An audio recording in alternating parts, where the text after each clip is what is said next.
વરસાદને કારણે ગુજરાતના મોટાભાગના ડેમોમાં પાણીની આવક વધી છે। રાજ્યમાં 122 ડેમ તો સંપૂર્ણપણે ભરાઈ ચૂક્યા છે। નર્મદા ડેમની જળસપાટી પર તેજ ગતિએ વધી રહી છે। અત્યાર સુધીમાં નર્મદા ડેમ 99% ભરાઈ ગયો છે। આ જોતા આ વર્ષે પીવાના પાણીની સમસ્યા નહીં રહે।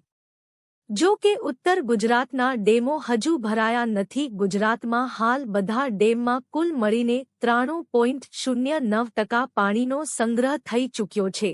દક્ષિણ ગુજરાતમાં પણ 13 ડેમ પૈકી 9 ડેમ સંપૂર્ણપણે ભરાયા છે। આ ડેમમાં 97.63% પાણી છે। જો કે ઉત્તર ગુજરાતમાં હજુ પાણીની અછત હોય તેવું ચિત્ર ઉપસ્યું છે। કારણ કે દાંતીવાડા ડેમમાં 50% પાણી નથી, જ્યારે સીપુ ડેમમાં તો 11% જ પાણી